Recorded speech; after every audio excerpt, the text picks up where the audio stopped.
Greetings and welcome to another Tomorrow's World webcast. My name is Wallace Smith. It's wonderful to have you here. You know, the Olympics have just wrapped up.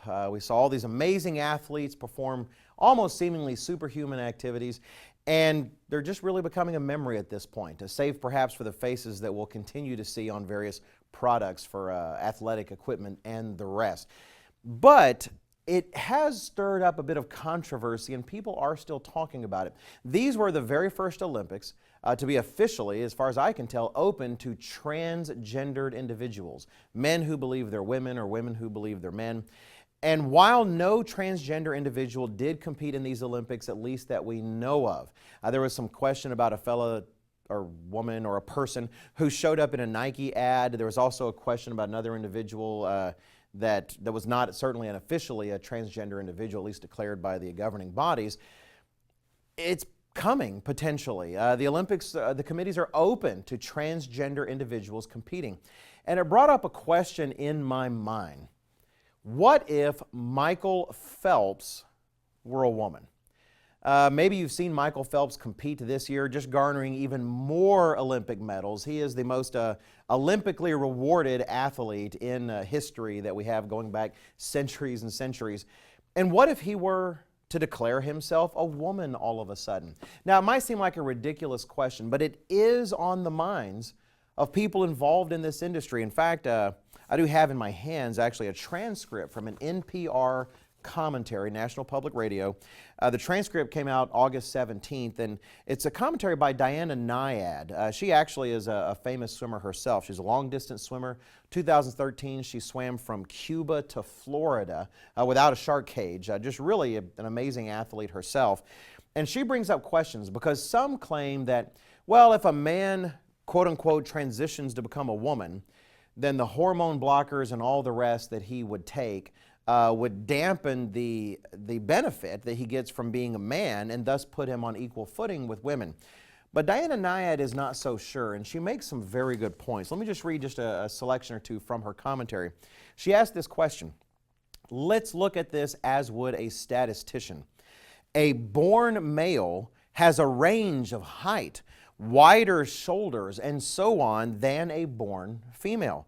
So if you were born with those male skeletal characteristics, traits that don't change with hormonal shifts, and stand within any group of females, you have a likely chance of being bigger than average, an asset in most sports.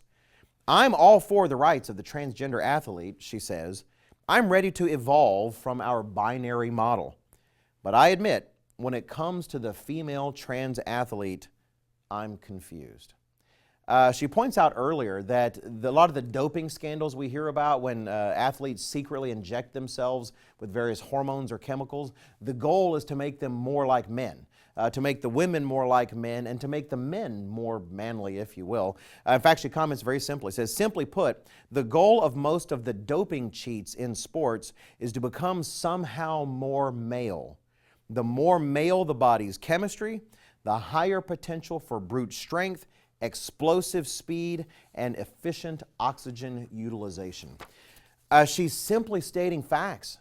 Today it seems like in our world we can't get away with statements like this, and yet they are facts. I commend her for bringing out these legitimate questions. Why we're not asking them on a broader scale, I wish I could tell you. Well, I can tell you why, because it doesn't fit certain social agendas and anti-religious agendas and all the rest.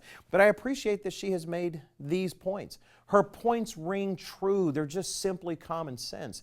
And so it brings me to ask, what if Michael Phelps all of a sudden, not saying he's going to do this, but what if Michael Phelps all of a sudden decided that, you know what, I'm not a man, I'm a woman.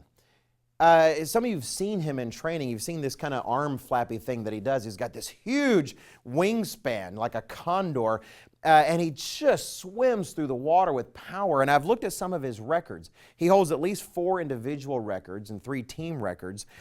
His record in the 200-meter freestyle is a minute 42.96 seconds. The female record for the same event is a minute 53 seconds, 0.61, more than a 10-second difference. The record's in the 200-meter butterfly.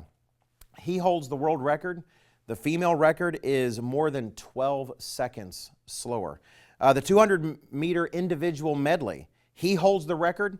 The female record is more than 12 seconds slower. And the 400-meter individual medley, the female record is more than 22 seconds slower. Can you imagine watching an event and seeing the winner and then waiting almost half a minute for second place to even show up?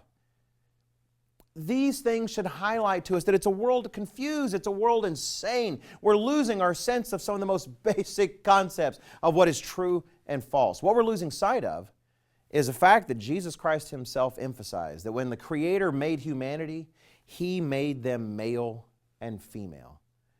And it's a reminder that social engineers can try to rearrange our societies, but they can't rearrange reality. Thanks for watching. Please check out everything we have available at tomorrowsworld.org.